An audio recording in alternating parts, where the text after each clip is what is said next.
새해 맞이할 때에 그 새해를 맞이하는 모든 분들의 소감이 다 다를 줄 압니다.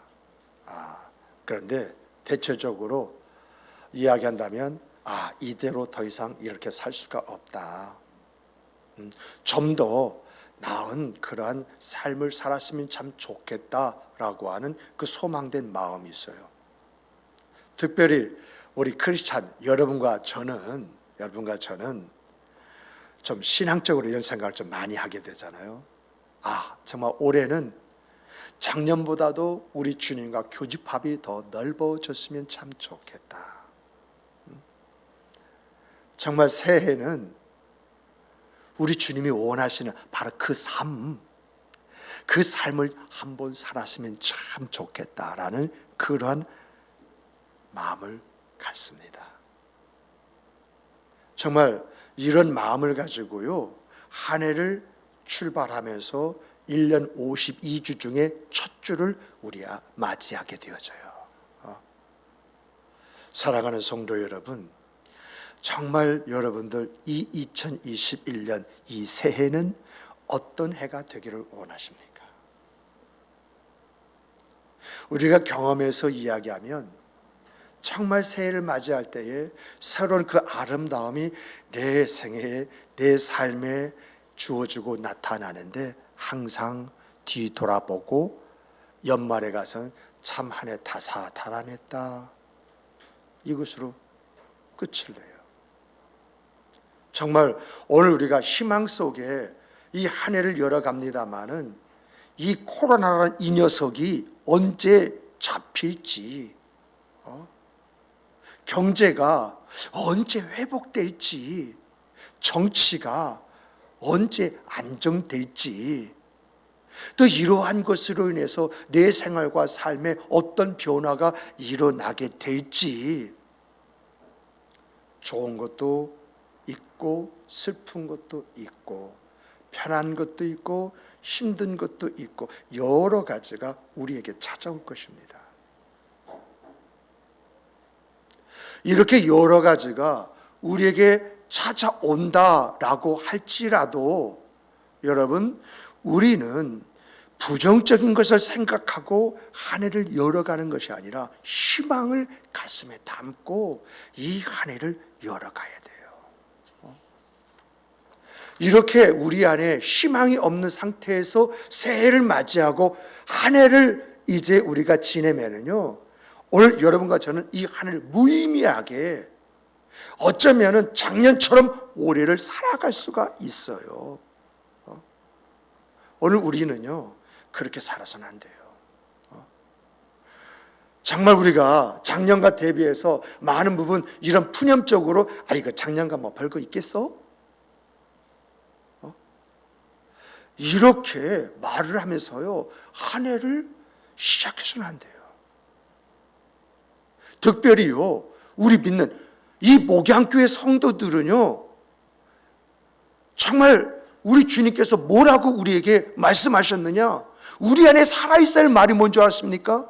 내가 세상 끝날까지 너희와 함께 있을 것이다. 이 말씀이 막 우리 안에서 막 끌어올라야 돼. 막 치고 올라와야 돼요. 세상 끝날까지면 이 세상이 종말될 때까지도 이야기하지만은 내가 이 땅에서 살아가는 삶의 연한이 끝날 바로 그때까지 함께 하신다고 한다면 여기 하나님께서 이루실 일이 있고 내가 체험하고 가져야 할 것이 있고 이것이 인생이고 이것이 역사이고 이것이 하나님이 하신 일이라고 말할 수 있는 이러한 일들이 있다는 거 아니겠어요? 정말 여러분, 우리가 알아야 할 것은요, 전지전능하신 그 하나님께서 세상 끝날까지 너희와 함께 하겠다, 이렇게 말씀하셨다고 한다면 이건 약속이잖아요. 그렇다면 여러분, 우리가 생각해야 할 것은 왜 함께 하시느냐 라고 할 때 우리는요, 먼저 특별한 사람이다라는 자부심이 좀 있어야 할 것 같아요. 어떤 분이요, 이런 말을 했어요. 하나님께서 지옥불이 뜨겁잖아요. 그 지옥불 아주 뜨겁게 달구기 위해서 장작불로 쓸 그러한 인간인 나를 건지셔서 하나님의 나라에서 복되고 아름답게 살게 해주셨다. 이렇게 이야기했어요. 오늘 본문을 보면은요, 이러한 우리들이기 때문에 너희는 새로운 피조물이다 라고 이렇게 이야기하고 있거든요. 그러므로 오늘 우리가요, 그냥 패배한 패잔병처럼 그렇게 새해를 열어가서 되겠습니까? 정말 꿈이 없는 사람처럼요, 어떤 희망이 없는 사람처럼요, 그렇게 무덤덤하게 2021년도를 맞이해서 되겠습니까? 그냥 사람 눈치나 보면서 일선적인 체면 치레하면서 사람의 눈가림이나 하면서 내 이익과 목적만 챙기면서 순간적 유익을 위해서 돌발적인 행동을 하면서 이렇게 살아가는 삶을 살아야 되겠습니까? 우리는 오늘 본문에서 그럴 수 없는 사람이다 라고 해요. 그럴 수 없는 사람이다. 왜요? 이 잠깐 지나갔어. 이젠 새 것이 된 사람들이야. 오늘 우리의 생과 그 삶에는 새로운 것만, 내가 경험하지 못한 그런 새로운 세계만 있다라고 하는 그런 것이거든요. 그렇다면 우리가 이러한 생과 삶을 살아가기 위해서 우리 안에 있어야 할 것이 뭐냐? 나는 이렇게 살아가기로 작정되고 예비돼서 그 길을 향하여 가야 할 사람들인데, 진정 내가 이러한 생과 삶을 살아내는 사람이 되기 위해서 내 안에 있어야 할 것이 뭐냐라고 할 때 첫 번째요. 첫 번째가 내가 누구냐?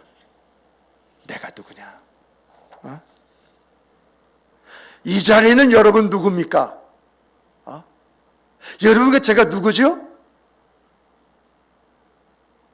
오늘 본문에서는요, 여러분과 저를 뭐라고 이야기하느냐? 그리스도 안에 있는 사람이다. 우리 함께 따라서 보십시다. 그리스도 안에 있는 사람이다. 여러분과 저는 누구 안에 있어요? 그리스도 안에. 그 그리스도가 누구예요? 그 그리스도 안에 있으면 어떻게 되나요? 여러분, 그리스도 예수 안에 있는 사람은 하나님 안에 있는 사람이요, 하나님이 책임져 주시는 사람이에요. 그러므로 그리스도 안에 있는 사람이 가져야 할 자세가 있거든요. 그 자세가 뭐냐? 속 다르고 곡 다른 그런 사람들이 아니라요, 살아도 주를 위해서 살고 죽어도 주를 위해서 죽겠다 하는 사람들이에요. 왜요? 전지전능하신 그 하나님 안에 내가 있고, 하나님이 나를 통해서 일하실 놀라운 일들과 역사가 기다리고 있는데, 내가 그 안에서 살게 되어짐으로 어떻게 살아야 할 것이냐? 살아도 주를 위하여, 죽어도 주를 위하여. 아멘이십니까? 아멘이십니까? 아멘이십니까? 최소한 아멘 소리가 이 정도는 돼야 내가 그런 소망 가운데 살아가는 사람이 되잖아요. 정말 그리스도 예수 안에 있는 사람들은요, 세상에 부름을 받은 사람이 아니에요. 세상 일을 하기 위해서 모여있는 사람이 아니에요. 하나님의 놀라운 일들을 이루고 경험하면서 내 생과 그 삶은 의미가 있었다, 아름다웠다, 그러면서 내 자녀들에게 아빠처럼 엄마처럼 살기를 원한다, 이 말 한마디 딱 할 때에 자녀들은 이미 내 아버지의, 내 어머니의 삶을 보았어요. 다시 한번 아빠처럼 엄마처럼 살겠습니다 다짐하는 시간이 되는 것이죠. 그런데 여러분, 우리 한번 생각해 보십시다. 우리가 하나님 앞에 부름을 받기 전에 여러분과 저는 어떻게 산 사람들입니까? 정말 여러분과 제가 어떻게 해서 부름을 받았습니까? 저 같은 경우는요, 어쩌다 그저 2대째 믿는 그 집에 태어나서 3대째 신앙을 갖고 선택의 여지도 없이 목사가 된 사람입니다. 이것이 어떤 면에서 보면 행복인지 불행인지 모르지만은 지금 생각하면 축복 중에 축복이다 이렇게 생각을 해요. 어떤 사람은요 정말 세상 것이 모든 것인 것처럼 여기고 세상 것만 찾고 세상적인 방법으로 살다가 갑작스럽게 이런저런 어려운 일, 고통, 아픔을 겪다가 그저 우연치 않게 예수를 믿고 신앙생활 사는 사람이 있을 거예요. 어떤 사람은요 우연치 않게 야야야 교회 좀 가자, 예수 믿어봐 하고 그 친구 손에 붙잡혀가지고 왔다가 콕 껴가지고 오늘까지 신앙생활하는 그런 사람들이 있어요.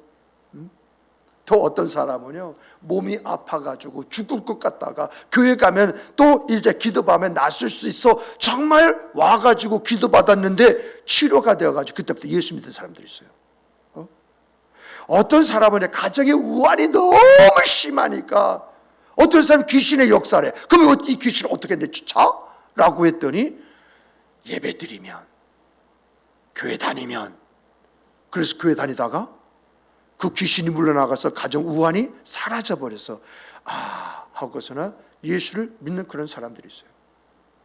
중요한 건 어떻게 부름을 받았든지 시간이 흐르면서 그 사람이 작고 큰 귀한 체험들을 경험하는 경험 속에서 이야 하나님 살아계시는구나, 정말 우리 하나님 전능하신 분이시구나, 이것을 체험하면서 내가 은혜구나, 이것이 복이구나, 이것을 알고 신앙생활하는, 그러다 보니까 살아가면서 신앙생활하면서 내 몸에 세상적인 구습이 있잖아요. 내가 지금까지 살아오면서 내 안에 담겨있는 습관 같은 거, 이걸 구습이라고 하거든요. 하나하나 이걸 어떻게 해요? 꺾어버리고 내쳐버리고 오직 뭘 붙잡아요? 말씀 붙잡아서 하나님을 기준으로 삼고 말씀에 의한 생각 그 삶을 살려고 몸부림치잖아요. 오늘 본문에 나와 있는 사도 바울도 마찬가지예요. 사도 바울이요 잘 안 들어 믿는 사람은 얼마나 핍박을 했어요.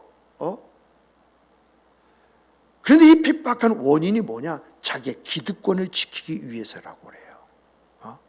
여러분, 이 사도 바울이 로마 시민권을 가지고 있었잖아요. 근데 여러분, 원래 로마 귀족이기 때문에 이런 시민권을 갖게 된 건가요? 그게 아니에요. 사도 바울 집이 좀 잘 살았던 것 같아요. 돈이 제법 있었던 것 같아요. 그래서 돈 주고 로마 시민권을 샀어요. 그리고 좀 더 보면은 사도 바울은 좀 머리가 있었던 것 같아요. 머리가 있다 보니까 당대 최고 지성이라고 하는 가말리엘 문화에서 공부를 했어요.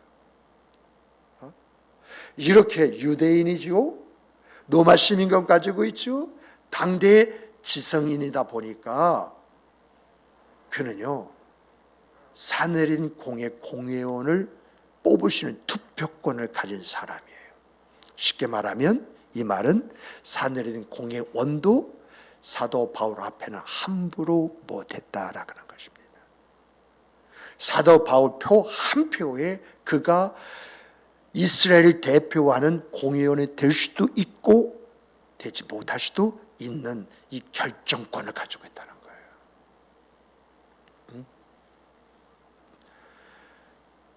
그러므로 이 사도 바울은요 그가 가지고 있는 그러한 기득권을 가지고 이것을 지켜내기 위해서 기독교인들을 핍박했던 거예요. 여러분, 스데반 집사가 죽을 때예요. 스데반 집사의 옷을 누구 발 앞에 놨다고요? 사도 바울 앞에, 발 앞에 놓았다고 하는 것은 무엇을 의미하겠습니까? 바로 사도 바울을 죽이는 재판관 그 위치에 있었다는 이야기거든요. 그러니까 스데반의 집사의 그런 옷을 빼서 개켜다가 바울 앞에다 딱 놓고, 그리고 스데반 집사를 돌로 쳐 죽인 것이거든요. 이렇게 기득권을 지키기 위해서 몸부림쳤던 이 사도 바울이 다메섹 도상에서 주님을 만나잖아요. 주님을 만나면서 자기 삶을 되돌아보잖아요. 그리고 난 다음에 그가 지금까지 자기가 가지고 있는 학문적인 지식, 여러분 그리스 아테네에서요 철학자들과 철학을 가지고 함께 이야기할 정도라면 사도 바울의 지성이 어느 정도냐라고 하는 것입니다. 그런데 이런 것을 배설물로 여겼다, 똥으로 여겼다. 우리 주 예수 그리스도께서 자기의 몸에서 드러나고 나타나고 예수 그리스도의 역사가 주어지기 위해서 자기의 기득권을 버렸다라고 이렇게 이야기를 해요. 그리고 사도라는 직분을 감당하기 위해서 여러분 성지순례 한번 하면은요, 야, 사도 바울이 이곳을 이런 곳까지 걸어갔어? 정말 기가 막혀요. 기가 막혀요. 야, 이러한 산맥을 넘어서 그리스에 갔어. 야, 이러한 바다를 건너서 그 폭풍을 뚫고 그가 유럽을 향해서 갔어. 여러분 가서 보면은요, 차 타고 하루 종일 가도요 다 못 가는 그곳을 그는 걸어서, 때로는 이제 말의 힘을 빌어서 이렇게 간 곳으로 나와 있어요. 이 말은요, 복음을 위해서 땅끝까지 가는데도 주저하지 않았다. 그곳에 죽음이 기다린다 할지라도 그 죽음이 기다린 그곳을 향해서 그는 묵묵히 그 길을 갔다라고 이야기하고 있어요. 성경은 이런 이야기를 통해서요, 오늘 이 자리에 여러분과 저도 그렇게 살아야 될 사람이다라고 합니다. 이렇게 여러분과 제가 살려면 내가 누구냐? 내가 누구냐? 무엇을 위해서 살아가는 사람이 되어야 하느냐? 이것을 알 때에 내가 그런 생각, 그 삶을 살아내게 된다는 것입니다. 깨닫고 알고 가슴에 둠으로 인하여 그 생과 삶이 만들어지는 거잖아요. 우리는요 그리스도 안에 있는 사람들이에요. 그리스도 안에 있는 사람들이기 때문에 시간이 흐르면 흐를수록 주님과 내가 교집합이 쫙 넓어집니다. 넓어지서 나는 없고 주님과 함께하는 내 어떤 그런 삶이 더 확장되어져 가는, 그래서 내 안에 그리스도가 있고 그리스도 안에 내가 있는, 그러다 보니까 내 입에서 나오는 말이 무슨 말입니까? 생명의 말이에요. 그러면 내 삶 속에서 나오는 것이 뭡니까? 그리스도의 일하심이에요. 이것이 우리들에게서 나와야 할 삶의 내용이다라고 하는 것입니다. 내가 누구냐? 그리스도 안에 있는 새로운 피조물이다 라고 하는 것이 내 안에 충만하게 주어졌을 때에 말을 한마디 하더라도 내가 무슨 말을 해야 할 것인가, 어떤 행동거지 하나 하더라도 내가 그걸 어떻게 해야 할 것인가, 이것이 여러분과 제게서 나와야 할 당연한 모습이라는 것입니다. 정말 이런 모습들이 우리의 삶에 배어있는, 내 안에 배어있는 우리의 모습이 되기를 주님의 이름으로 축복합니다. 축복합니다. 축복해요. 왜요? 왜 이런 우리가 되어야 됩니까? 하나님 안에 있다면 하나님을 경험해야 되잖아요. 그 하나님의 역사가 내 삶에 편만해야 되잖아요. 정말 우리 입술 하나님이 하셨습니다. 하나님은 하셨습니다. 입은 그렇게 이야기하면서 얼굴로 환하게 웃고 눈에서 눈물이 나와야 되는, 이게 감동과 감화 속에 나오는 내 모습이잖아요. 내가 누구냐? 내가 누구냐? 어떻게 내가 살아야 할 사람이냐? 이걸 아는 데서 그 모습이 자연스럽게 내 삶에 흘러나오더라라고 하는 것입니다. 두 번째는 우리가 우리 자신을 알 뿐만 아니라 내가 무엇을 어떻게 해야 되느냐, 이거 알아야 되거든요. 근데 이렇게 살기 위해서는요, 여러분, 우리 함께 따라서 해보십시다. 진정한 가치를 구분하자. 성경을 보면은요, 이전 것이 나오고 새 것이 나왔어요. 그러면 이전 것은 어떤 것일까요? 이전 것. 한마디로 말하면, 여러분, 제가 이 본문 가지고 성구영신 예배 때 말씀을 드렸잖아요. 그때 드린 말씀, 허세. 여러분, 이전 것은 허세예요. 내 안에 허세를 버려야 돼.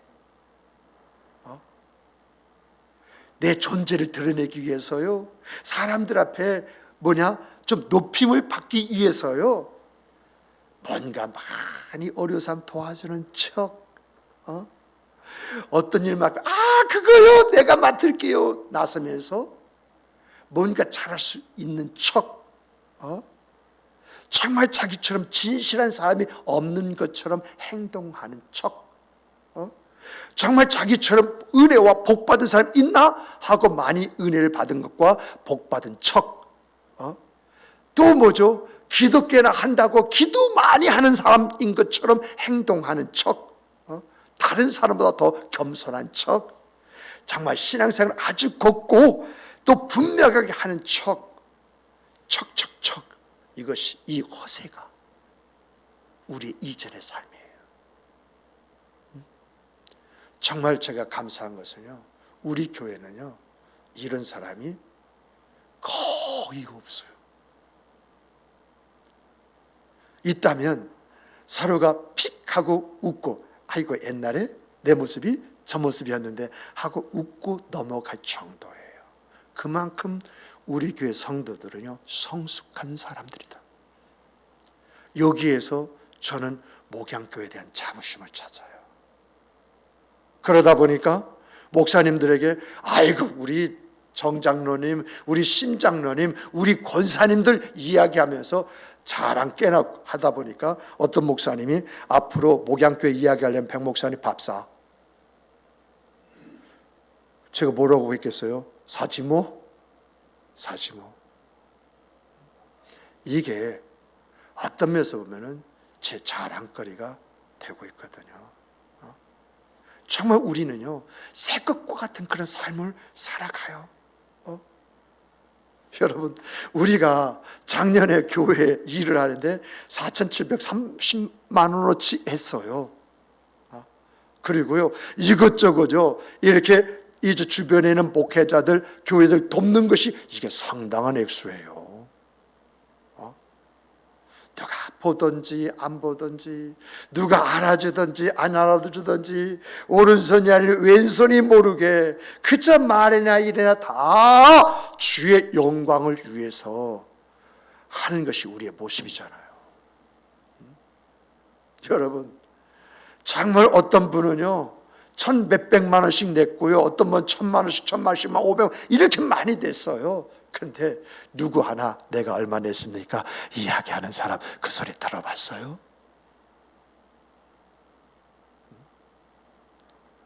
저는 이런 소리를 들어봤어요. 내가 더 해야 되는데 목사님 어떡하지요? 어떤 분은 심지어는 제가 이런 말까지 했어요. 권사님은 내 비상금인 거 아시지요? 비상금이라고 그랬어요. 혹이나마 왜 나는 빼놓냐고 시험 들까 봐서. 이게 우리 교회예요. 어떤 분이 그래요. 야야, 다들 하는데 너희들도 좀 해야 되지 않느냐 이야기했더니, 엄마 신경 쓰지 마. 다 우리 몫은 따로 있어. 이렇게 이야기했다는 거. 이게 우리 교회예요. 여러분, 어떤 교회는요, 목사가 돈 내래, 목사가 뭐 하래, 힘들어 죽겠어, 이런 이야기를 하는 교회가 많은데, 우리 교회는 어떻게 해요? 그렇게 우리 가운데 돈 있는 사람이 얼마나 있어요? 그러나 힘다도록 옛날에 여러분들이 이야기한 것처럼 가지런히 찢어지게 이렇게 함에도 불구하고, 여기에 대해서 내가 했어, 이렇게 말한 소리 들어봤나요? 이렇게 우리는 새 것이 된 그런 성도로서 오늘을 살아가면서 새해를 맞이했다는 것입니다. 그런데 여러분, 우리가 알아야 할 것은요, 우리 하나님은요, 은밀한 가운데 보시고 갚아주시는 하나님이라고 그랬어요. 은밀한 가운데에, 은밀한 가운데. 근데 여러분, 우리는 여기서 만족하면 안 돼요. 여기서 만족하면 안 돼요. 정말 여러분과 저는 은밀한 가운데 이 의미를 생각을 해보면서 내가 좀 더 은밀하게 할 수 있는 것을 뭔가 찾아야 돼요. 여러분, 사복음서를 보면은 변화산이라는 곳에 나오거든요. 변화산이 나와요. 예수님께서 베드로와 요한과 야고보를 데리고 이 변화산에 탁 올라가니까 변화산에 누가 짠하고 나타나냐? 모세가 나타나고 엘리야가 나타나고 예수님이 그 자리에 있는 거예요. 신기하죠. 놀랍죠. 그런데 왜 모세가 나타났고, 왜 엘리야가 나타났고, 왜 예수님이 그들과 함께 있었는가, 이걸 생각하지 못했어요. 여러분, 오늘 우리 목양교회 성도들은요, 항상 하나님의 뜻이 무엇인지 살피고 하나님의 말씀 안에서 그것을 얻어내는 여러분이 되시길 주님의 이름으로 축복합니다. 내 생각 가지고요, 내 감정 가지고, 내 의지 가지고요, 생각하고 판단하고 행동하면 베드로 꼴 나게 돼 있어요. 조금만 생각하면 알 수 있는 것이거든요. 모세는 율법의 대표잖아요. 그런데 율법으로는 우리가 사함을 받을 수 있어요, 없어요? 그 율법 무조건 너는 죄인이야. 너는 이 율법 법 앞에서 할 말이 없는 인간이야. 그러므로 너는 심판받을 수밖에 없어. 이것을 이야기하고 있잖아요. 근데 엘리야는 예언을 했어요. 어떤 예언? 이런 율법의 문제로부터 자유함을 주실 그분이 온다.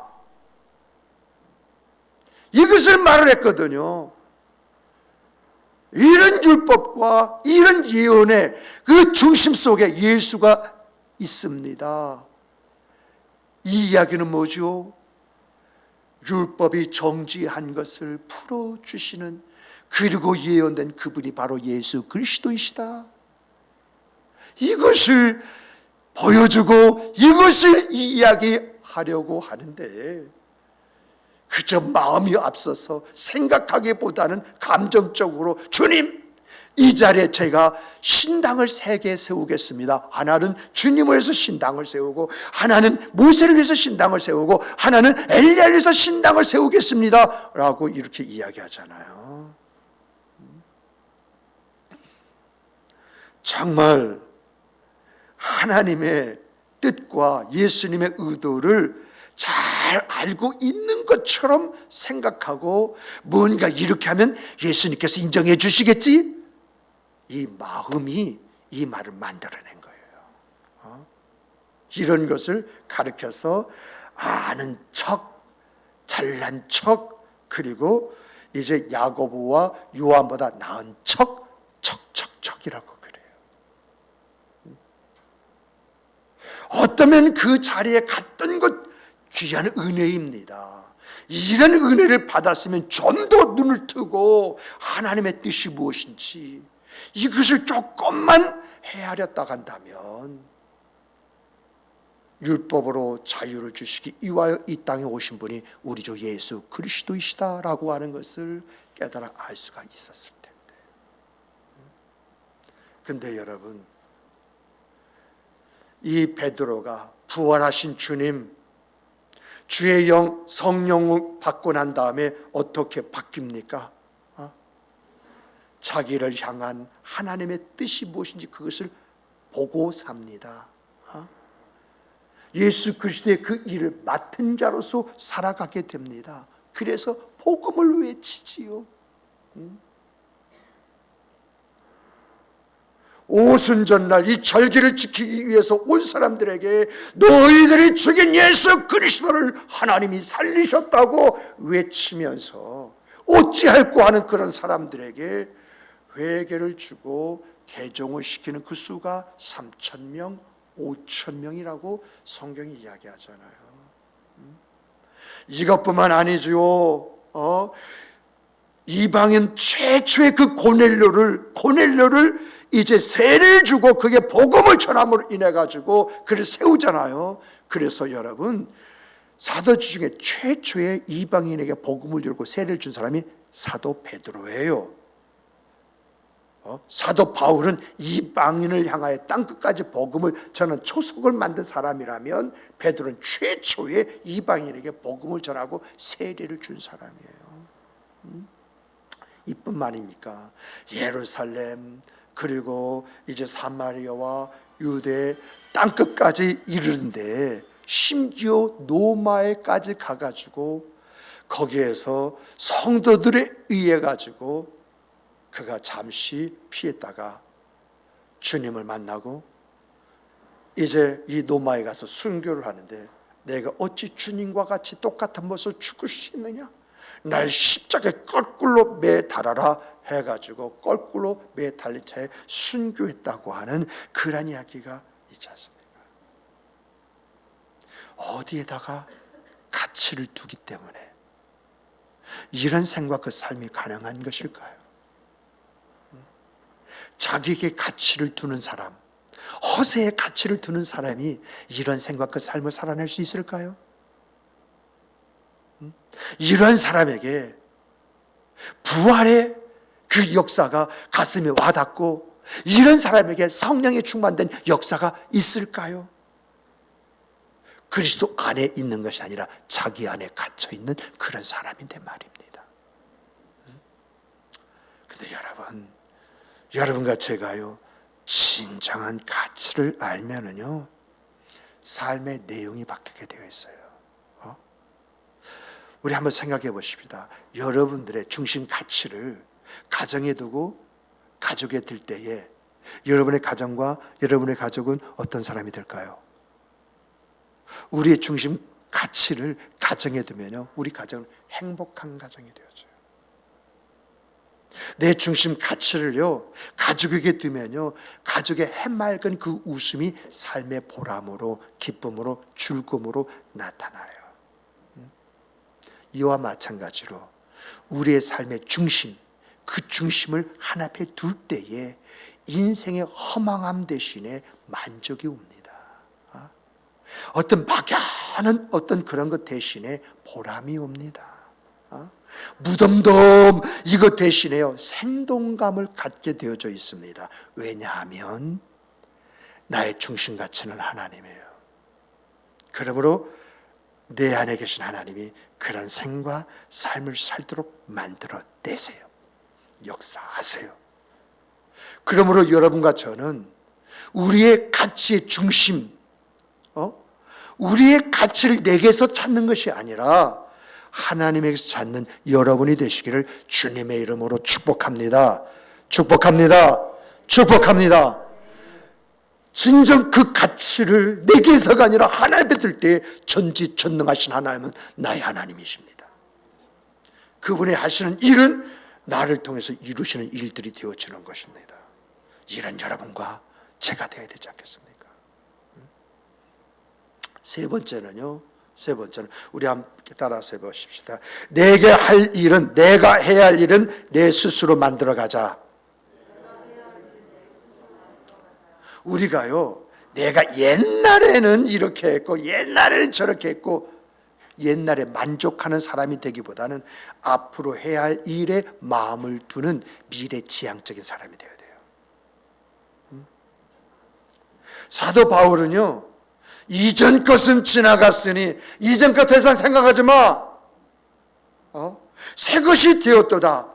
너희들은 천국을 소망하고 살아가는 사람들이야. 하나님의 일하시고 역사하심을 바라보면서 살아가는 그런 사람들이야. 그러므로 우리가 가질 의식은 먹든지 마시든지 무엇을 하든지 하나님의 영광을 위해서 해야 된다고 하는 정신이 있어야 된다는 거죠. 이런 정신을 가지면요, 내가 지금 죽는 순간에도 야곱이 될 수가 있어요. 미래지향적인 것을 딱 보고 야곱이 130에 죽으면서 자식들 불러가지고 하나님에게 축복을 해주시지 않습니까? 지팡이에 의지해서 자식들 무릎을 꿇어앉히고 그 자식 하나하나에게 축복하잖아요. 그 축복한 그것이 그대로 이스라엘 지파의 역사가 되어버리잖아요. 그리고 성경을 보니까, 신약성경을 보니까 이 야곱이 지팡이 의지해서 하나님을 경배하는 가운데 숨을 거뒀다라고 이렇게 이야기하고 있잖아요. 이게 무엇입니까?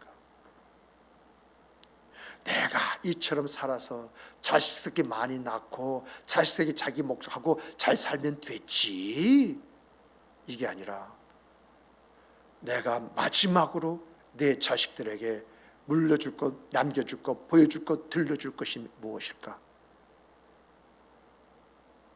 이런 생각을 할 때에 자식들을 축복해주는, 자식들의 마지막 가는 길 어떻게 가야 할지를 보여주는 그런 모습을 보여주고 가잖아요. 사랑하는 성도 여러분, 우리 2021년은요 백지수표예요. 백지수표. 여기에 내가 무엇을 쓰느냐, 여기에 따라 하나님이 기뻐하실 수 있고 하나님이 답답해 하실 수 있고 하나님이 아파하실 수 있어요. 그러므로 우리는 2021년 이 백지수표 위에다 빌어먹을 것 쓰지 마세요. 줘도 좋고 안 줘도 좋고 그런 생각 쓰지 마세요. 그냥 대충 쓰지 마세요. 아무것도 할 수 없다고 하는 이런 연약함 쓰지 마세요. 큰 뜻을 가슴에 품고 써내려 가십시오. 인생에서 꼭 이루어 가고 싶은 것 있잖아요. 그거 써내려 가십시오. 이것이 은혜다, 이것이 은총이다, 이것이 축복이다, 이것이 하나님이 살아계시고 일하시고 역사하신 증거이다. 이렇게 써내려가는 수표가 되기를 주님의 이름으로 축복합니다. 우리가요, 이러한 사람이 되기 위해서는 창의적인 정신을 가져야 돼요. 여러분, 제가 어렸을 때에 저희 어머니가요, 부엌에서 일하시면 꼭 뭐예요? 앞치마를 두르시더라고요. 근데 여러분들 한번 어렸을 때 기억 한번 떠올려 보시죠. 어머니의 앞치마는 어떤 앞치마일까요? 어린 제가 무언가 뜨거운 걸 딱 잡고 그걸 들려고 했는데 그게 국그릇이에요. 뜨고 하니까 저리 가 하더니 어머니가 행주 있죠. 행주를 딱 해가지고 잡는 거야. 그리고 상에 올려놓는 거야. 먹어라. 또 음식 조리를 막 하다가 음식이 손에 좀 묻을 때가 있잖아요. 그러면 보니까 이 앞치마를 쓱 닦으시더라고요. 완전 냅킨이더라고요. 그리고 여러분, 아궁이에다가 불을 떼시는데 그 아궁이 처음 불 붙일 때 맵잖아요. 그러면 여러분, 그 아궁이에 불을 지피다가 매우시니까 어머니가 그 앞치마로 눈물을 살짝 닦으시더라고요. 여러분, 제가요, 기억나면 밥 먹다가 컵 있죠, 물컵, 뭘 탁 쳐가지고 물이 왕창 방바닥에 쏟아졌어요. 그때 어머니가 저리 가거라 하면서 뭐죠? 앞치마를 벗더니 싹 닦으시는 거예요. 이런 적도 있어요. 여러분, 어렸을 때에 우리 김영선 집사님 어렸을 때 집사님 코 있죠, 콧물 어디까지 내려왔어요? 그냥 이렇게 내려왔다가 하면 휙 들어가잖아요. 자, 그렇죠. 빨리 들어간 것도 없어요. 그걸 보시더니 엄마가 나오더니 앞치마로 탁 코에다 흥해라.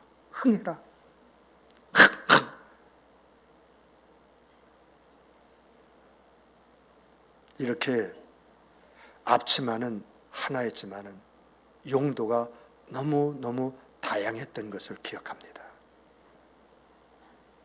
우리는 이것을 뭐라 이야기되느냐? 창의성입니다. 앞치마는 하나이지만 그것 가지고 다양하게 쓰는 그것을 가리켜서 창의성이라고 말합니다. 우리는 하나님을 드러내고 나타내야 할 그러한 사람들입니다. 하나님의 일들 앞에 나는 그 앞치마가 되어야 됩니다. 하나님이 어떻게 쓰시든지 간에 거기에 걸맞는 사람, 걸맞는 역할을 하는 사람, 이러한 사람이 되어질 때 하나님은 나를 통해서 아름다운 결실의 열매를 맺지 않겠습니까?